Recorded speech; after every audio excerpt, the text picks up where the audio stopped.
Pilihan sulit sih kalau misalnya suruh milih acting sama traveling. Soalnya menurut gua traveling itu bagian dari acting.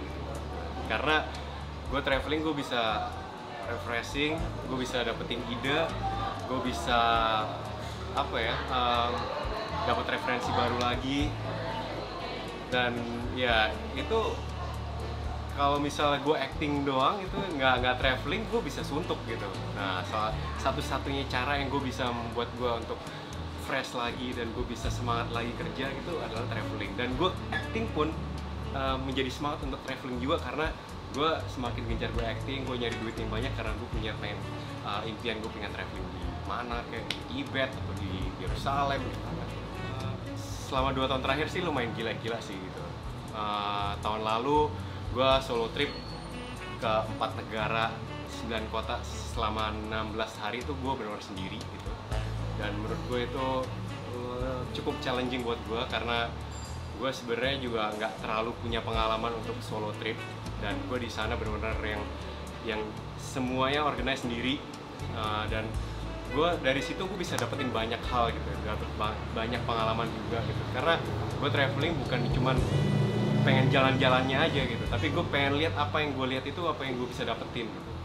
Gue sih memang lumayan rajin banget sih ngepost gitu untuk Instagram, karena gue udah hampir sekitar berdua tahun gitu gue punya Instagram tuh, kayak jadi gue tuh menstimulasi otak gue tuh untuk kreatif. Gue bikin foto apa lagi ya, terus sekarang ada Insta video, sekarang gue bikin videonya kayak gimana lagi ya gitu. Gue ada rekomendasi orang-orang yang gue follow gitu yang cukup membuat gue kreatif lah gitu. Cukup rajin banget dan cukup niat untuk ngambil momen-momen kayak misalnya sunrise ataupun sunset yang gue bisa dapetin. Jadi gue lumayan ngejar gitu sampai gue lari-lari biar gue dapetin momen yang benar-benar pas gitu. Itu apa ya, kayak punya kepuasan pribadi gitu. Dan gue bisa posting di Instagram tuh, itu salah satu media yang bisa membuat gue, oh banyak orang yang suka, berarti banyak orang yang menghargai karya gue gitu. Salah satunya gitu. Sebenarnya sih bukan hanya pantai aja sih gitu.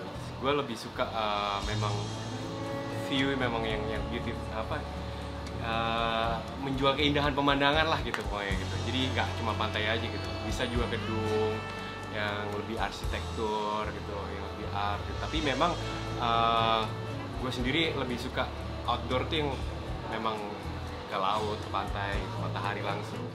Kemarin baru balik dari Bali, gue habis touring Vespa, dan gue dikasih rekomendasi sama teman gue untuk ke salah satu cliff yang lumayan masih virgin gitu, jarang orang tahu. Dan gue kesana pun juga aksesnya masih yang agak susah gitu. Dan akhirnya gue coba agak ekstrim gitu, gue loncat gitu ya, loncat dari tebing itu. Ternyata memang kondisi cuacanya itu memang sebenarnya bagus sih, memang cerahnya bagus gitu, ombaknya juga bagus. Cuman karena gue nekat gitu, karena ombaknya besar, jadi gue untuk kembali ke pantai itu agak susah gitu. Jadi gue hampir kehabisan nafas gitu. Gue bener-bener kayak pasrah, aduh udah gila nih, gue udah nggak kuat lagi nih berenang lagi gitu. Gue nggak tahu gimana caranya. Gue kesana, gue cuma berdua sama temen gue, dan satu lagi orang tuh lagi mancing, dan gue nggak mungkin minta tolong mereka untuk terjun juga, sama aja bunuh diri gitu. Dan akhirnya gue coba survive sendiri. Gue melipir, akhirnya gue bisa pegangan di karang gitu, dan akhirnya ini oleh-oleh. Ini masih banyak sih, ini di kaki. Terus tahun ini cukup gila juga karena gue ngelakuin apa ya, melewatkan ulang tahun gue di Macau Tower. Gue akhirnya bungee jumping di the highest world bungee jump in the world ya. Jadi 232 meter itu tuh menurut gue tuh lumayan apa ya, semua orang ngatain gue tuh, lu gila ya, lu gila, lu gak takut apa? Ya takut memang, cuma apa ya, secara kepuasan gitu, lu bisa naklukin the highest bungee jump in the world itu rasanya kayak gitu, rasanya kayak ngeluapinnya tuh wah antusias banget gitu. Dan akhirnya gue bisa ngelewatin itu tuh senang banget sih gitu.